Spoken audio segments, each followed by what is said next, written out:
Alors, Francis AI, cette année, on a décidé de s'associer à France Digital pour justement porter le débat beaucoup plus haut, pour peser en Europe. Et donc, pour aborder ce sujet, j'aimerais inviter à me rejoindre sur scène Jean-David Chamboredon, coprésident de France Digital.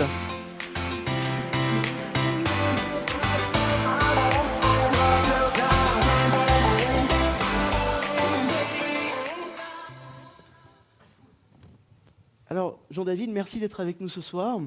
Donc, pourquoi Francis AI et France Digital et que pouvons-nous faire en Europe? Déjà, Francis AI et France Digital, c'est un peu grâce à toi ou un peu grâce à moi, puisque pour faire l'histoire, Francis AI, il y avait un petit jeu de mots avec Francis AI, et Isaïe, c'est le fonds que je dirige.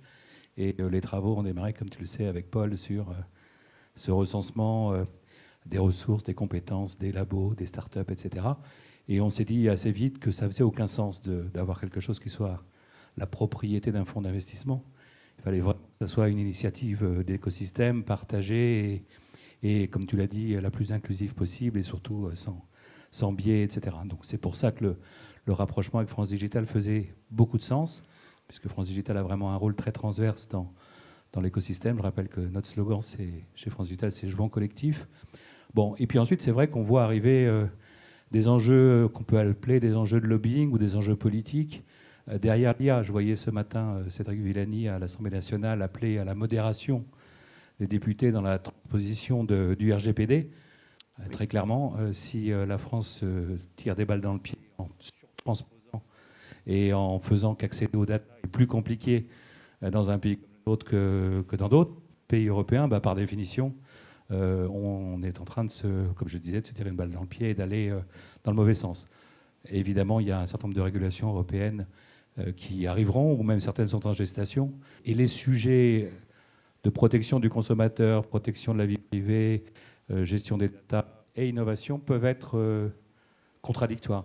Le législateur européen peut se dire tiens, je protège bien les consommateurs européens, mais quand il fait ça, peut-être qu'il favorise les grandes plateformes américaines du digital et peut-être qu'il empêche les startups innovantes européennes d'émerger et les champions européens du numérique d'émerger.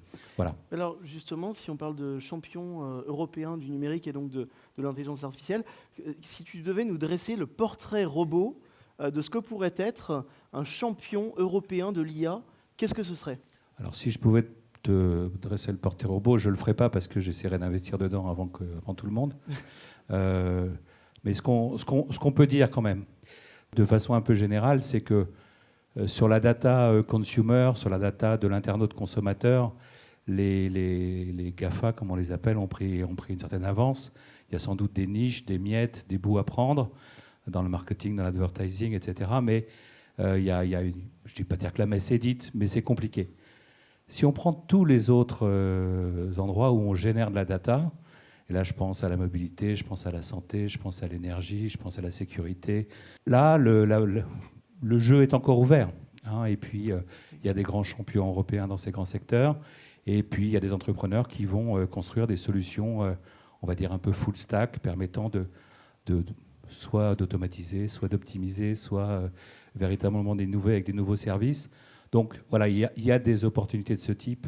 Elles sont très très nombreuses dans les différents verticaux que j'ai cités.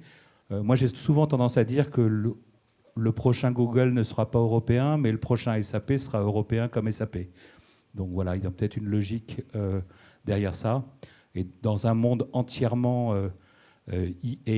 AIisé, yes. Voilà, peut-être que le prochain SAP sera une start-up française ou européenne. Je nous le souhaite. Donc, pour résumer, notre ambition chez Francis AI et France Digital, c'est aider à créer les leaders, les champions européens de demain de l'IA. Jean-David, merci beaucoup. Merci beaucoup. Bonne soirée à tous.